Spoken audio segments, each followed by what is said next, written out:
I remember when she gave me a hug. The last time I hugged my mother, I was so sleepy. She woke me up early, early in the morning, and she was like, "Kitty, give me a hug, just in case." But never did I think the in case would happen. She was coming home.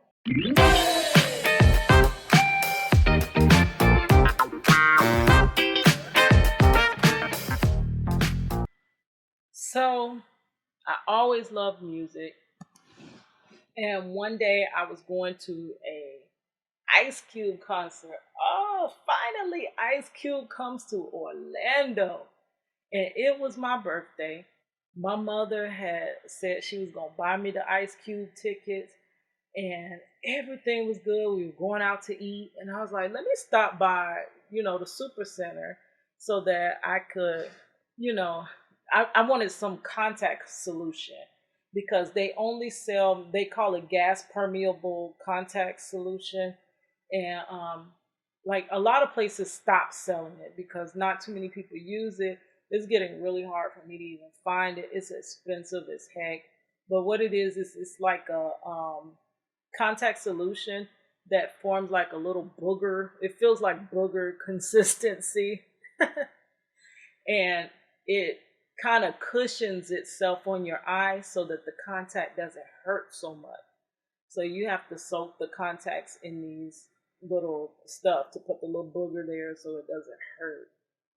And I went in to go try to find that because I was barely able to find this stuff anymore. So we all go in, my cousin, my aunt, they're on scooters, the little electric carts, and I'm walking, and in front of me was like a row of buggies, and I'm like, okay, I'm walking, and I couldn't walk any further because the buggies were blocking me. So only thing came out my mouth was, "Could you?" And the next thing I know, I went from standing up as tall as I stand, 5'5", to boom, flat on my back. They had water everywhere, all over the floor. I completely slipped. I bust my head on the ground. And it was like my family just kept walking. They were still on their scooters, and the rest of them were walking in. And I couldn't move. Like when my head hit that ground, it was like I could see people. I seen people moving, and I wanted to say something. Like my hands were stuck, like up, like I was shot. Where my fingers were spread, my hands were up, and I couldn't move anything. I couldn't say anything. All I could do is see. And I thought, oh my God, I actually die on my birthday. Like that's what I thought I was dying. And maybe a couple minutes later, I was able to speak and my hands moved. And I was like, I'm not okay. I'm not okay. And I hurt my back. So I did not see Ice Cube. I didn't see Ice Cube. And ended up I ended up in the hospital at that time. So that was a whole like crazy thing. That company that I worked for was actually the same company that I went in another store on my day off, failed, but because it was the same company and they ended up like writing me up and trying to fire me. So I was gonna get fired. I was hurt. I ended up getting three herniated discs in my neck. Like you ain't even got that many discs in your neck. You have like what? I don't know exactly what you got, about 7 or 8. I don't know, but I have three that are herniated. I had like 5 pinch nerves in my neck. Think about your neck. Like that is your the bottom of my back is messed up now too because I slipped the bottom disc, and I'm like, really? It gets no better. So ended up fired. Well, they claimed that I quit, but why sit around and let somebody fire you? I went got up and found me another job, and I ended up working at a theme park. I am 30 something years old and working at a theme park. And I made way less money than I made. I lost my stock. I lost my 401k. I had, I had several benefits. I lost my health insurance. I lost all of that. Was Ice Cube worth that? Yeah, he was. But I didn't get to see him. So 2015, my mother, she had went back to school and she finally graduated. She kept graduating, not finally graduated.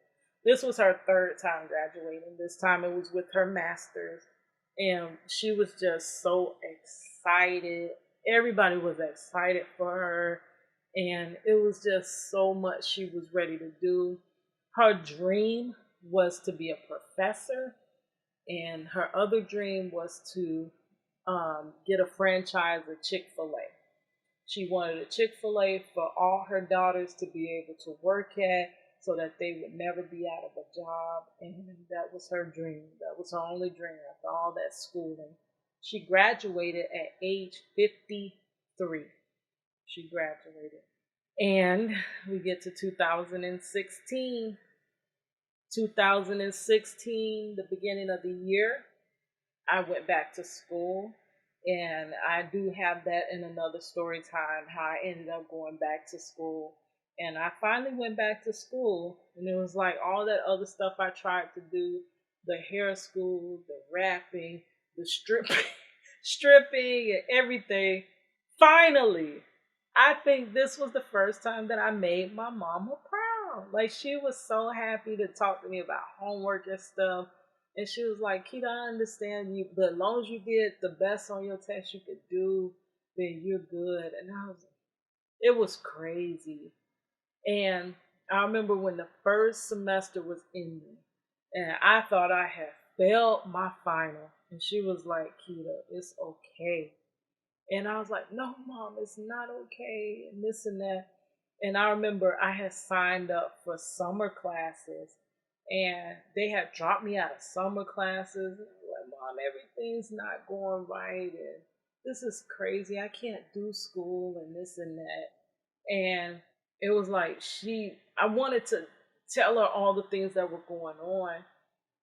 When she graduated, she wanted to get her health in order. So she had lost a lot of weight, like because she was diabetic. She had lost weight. She had got her degree. She was ready to start her business, and she went in for a routine surgery. And my mother never came home. Yep. And what is so crazy? Oh, I remember when she gave me a hug. The last time I hugged my mother, I was so sleepy. She woke me up early, early in the morning. And she was like, Kitty, give me a hug, just in case. But never did I think the in case would happen. She was coming home. And I go back to sleep. I wake up, and it's maybe around 10, 11. I'm wondering what's going on. Guess mom should be out of surgery by then. And finally, we get the word back saying from my dad that mom's not doing so good. I'm like, huh? Mom's not doing so good? Honestly, I think my mother passed that morning. They had lost her for a while. And she got back. Somehow they got her back. And she was in the hospital. And I sat there all day with her on my little laptop. I regret being on a stupid laptop. But I sat there with her all day. And my sister, she was there, but she went to go get clothes and stuff to come back, and she was gonna spend the night with mom. And I went to go to work because I had to go to sleep so I could go to work. Really? I went home and I told mom, I said, I love you, mom. I'll see you in the morning. I'll see you after work.